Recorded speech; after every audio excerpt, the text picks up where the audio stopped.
केला बेचने वाली चुड़ैल। एक बार की बात है, जादूपुर नाम के एक गांव में करतब दिखाती एक औरत एक रेड्डी के लिए गांव में आती है।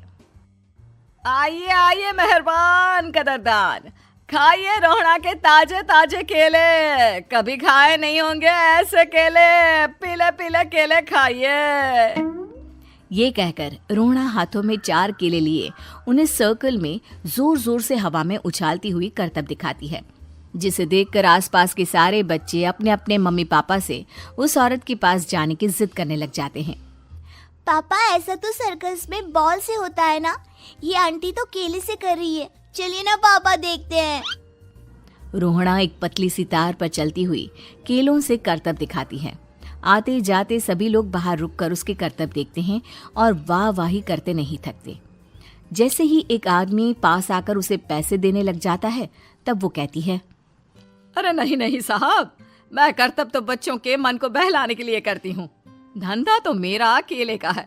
पीछे देखो मेरी रिड्डी, जो भी मेरे केले खाएगा मेरी तरह चुस्त दुरुस्त और तंदुरुस्त हो जाएगा। पता चलता है क्या कि मेरी उम्र 55 की है। अरे पर ऐसे ठंड के मौसम में कोई केला क्यों खाएगा? ये ऐसे वैसे केले नहीं है साहब, ये शरीर में गर्मी देते हैं। ठंड को दूर भगाए जो भी रोहिणा के केले खाए। पापा, अगर मुझे केले नहीं मिले तो मैं घर नहीं जाऊंगी। तभी उसके पापा कहते हैं कि बेटा, केले ठंड में कभी गर्मी नहीं देते। ये सब कहने की बातें हैं, सामान बेचने का तरीका है इनका। पर पिंकी नहीं मानती। मैं केले खाऊंगी।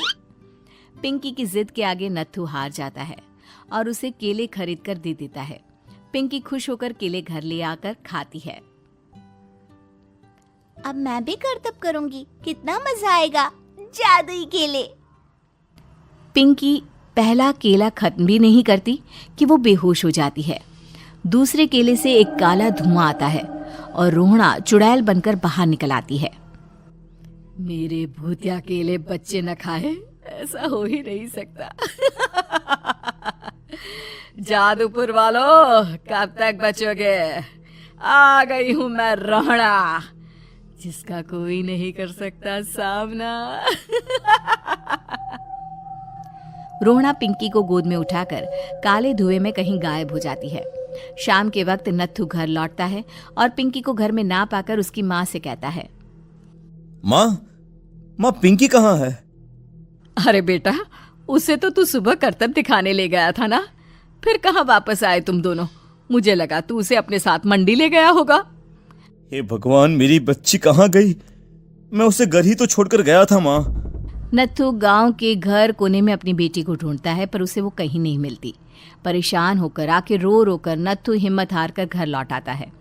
अगली सुबह रोहड़ा फिर से करतब दिखाने आती है और इस बार पिंकी की तरह रोनी केले खरीद लेता है।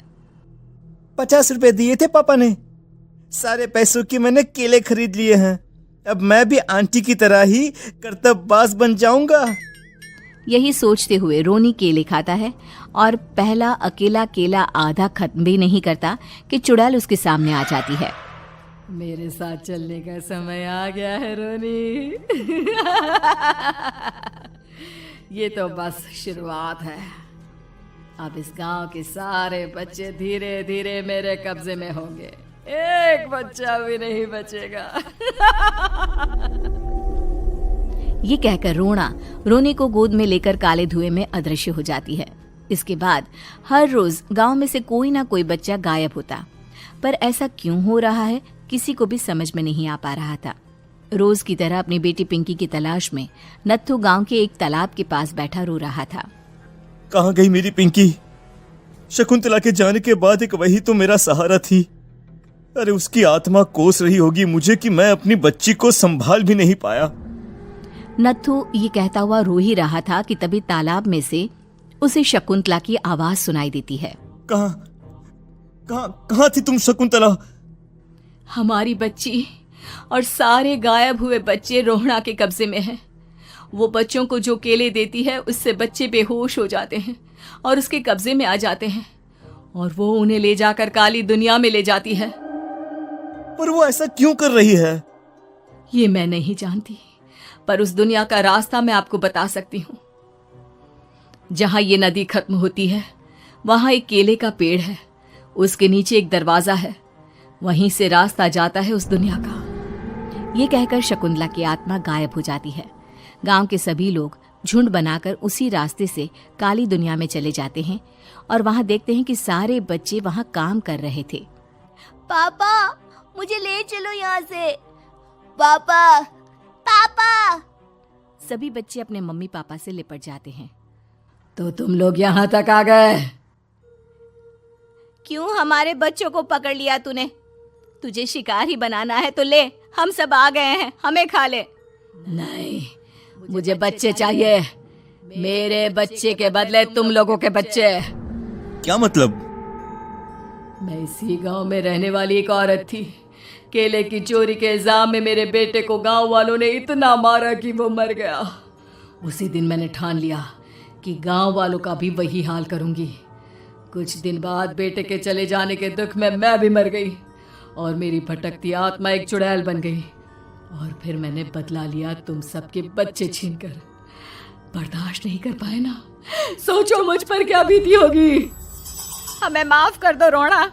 पता नहीं ये किसकी गलती थी, पर हम सभी माफी मांगते हैं। हमारी खुशियां लौटा दो, तुम भी तो एक माँ हो।